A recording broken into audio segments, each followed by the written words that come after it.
اعوذ باللہ من الشیطان الرجیم بسم اللہ الرحمن الرحیم سلام اللہ علی بقیت اللہ الاعظم۔ امام حسین علیہ السلام 4 انٹرنیشنل ٹی وی کربلا معلیٰ سے اس وقت آپ پروگرام معرفت منتظر عجل اللہ تعالی فرجہ الشریف ملاحظہ فرما رہے ہیں۔ ایام ولادت بسعادت حضرت رسالت مآب صلی اللہ علیہ وآلہ ہے اور عید میلاد النبی صلی اللہ علیہ وآلہ کی آمد ہے، لہٰذا تمام مومنین اور ہر وہ شخص جو اپنے آپ کو نبی کا امتی سمجھتا ہے ان سب کے لیے عرض تبریک و تہنیت پیش کرتے ہیں۔ یقیناً یہ ایام جو ہے نہایت ہی مہم ایام ہے، اور اس اعتبار سے کہ ہم جو ہے وہ ایک دفعہ اس حقیقت کو ملاحظہ کرتے ہیں کہ جس حقیقت اور جس ہستی کے لیے اس کائنات کو خلق کیا گیا۔ مورخین کے درمیان اختلاف ہے اور قدیم الایام سے یہ اختلاف چلتا رہا۔ بعض نے 12 ربیع الاول کا کہہ دیا کہ نبی مکرم صلی اللہ علیہ وآلہ 12 ربیع الاول کو اس دنیا میں تشریف لائے، اور اکثر علماء شیعہ کا نظریہ یہ ہے کہ حضرت نبی مکرم صلی اللہ علیہ وآلہ 17 ربیع الاول کو تشریف لائے۔ بعض علماء جو علماء شیعہ میں جیسے خود مرحوم کلینی ہے یا شیخ صدوق رحمہ اللہ تعالی علیہ، ان علماء کے نزدیک انہوں نے 12 کا لکھ دیا ہے۔ صراحتاً جو روایت لے کے آتے ہیں مرحوم کلینی 12 کا لکھتے ہیں، پھر جو ہے وہ اس کے بارے میں بھی اشکالات ہے، یعنی خود مرحوم مجلسی رضوان اللہ تعالی علیہ فرماتے ہیں کہ یہ خود باب تقیہ میں سے ایک امر تھا جو کلینی نے تقیہ کی وجہ سے یہ کہہ دیا تھا کہ 12 ربیع الاول۔ بعض علماء جو ہے وہ خود عبارات کے اندر جو اس میں عبارات ہے اس میں جو ہے وہ اشکال کرتے ہیں، اور بعض علماء نے حتیٰ خطی اشکال کر دیا کہ اس میں ممکن ہے کہ جو اس زمانے میں ظاہر ہے کہ قلم کے ساتھ لکھا جاتا تھا تو اس میں جو ہے وہ خطی اعتبار سے بھی یعنی ہو سکتا ہے کہ اس عبارت میں صحیح طریقے سے پڑھنے میں نہ آیا ہو۔ یہ بھی بہت سارے اشکالات ہیں، اس پر میں بحث نہیں کروں گا، وقت مختصر ہے، لیکن ہمارے علماء بزرگ میں سے حضرت علامہ مجلسی رضوان اللہ تعالی علیہ نے اپنی کتاب بحار الانوار میں 17 کو ہی صحیح ترین رسول اللہ کی ولادت قرار دی۔ اور بعض علماء کا کہنا یہ ہے کہ بعد از شیخ مفید علیہ الرحمہ اس کے بعد جتنی بھی علماء کا سلسلہ ہے، کسی ایک محدث نے بھی یہ نہیں کہا کہ حتیٰ 12 ربیع الاول یا کوئی اور تاریخ رسول اللہ کی ولادت بسعادت کے لیے ذکر کری ہو۔ ایسا کچھ بھی نہیں ہے، بلکہ 17 کو ہی وہ انہوں نے جو ہے وہ اختلاف ہے، بلکہ اجماع و جمہور علماء کا نظریہ یہی ہے کہ 17 کو رسول اللہ صلی اللہ علیہ وآلہ کی ولادت کا دن ہے، اور یہی جو ہے وہ میلاد کا دن ہے کہ جو عالم اسلام کے بانی، عالم اسلام کے رہبر، عالم اسلام کے ہادی برحق اور وہ عظیم رسول اعظم صلی اللہ علیہ وآلہ اسی دن تشریف لائے۔ جہاں تک تعلق ہے خود حضرت کی ولادت کا، تو اس عنوان سے کچھ چیزیں ایسی تھی کہ خود انبیاء پیشین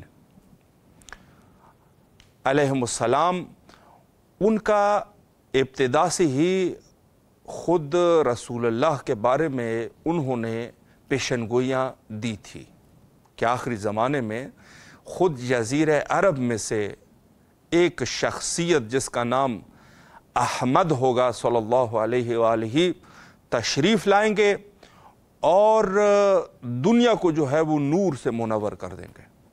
یہ سب علماء جو پہلے کے انبیاء تھے جو جنہوں نے یہ کہہ دیا تھا، مخصوصاً حضرت عیسیٰ مسیح علیہ السلام۔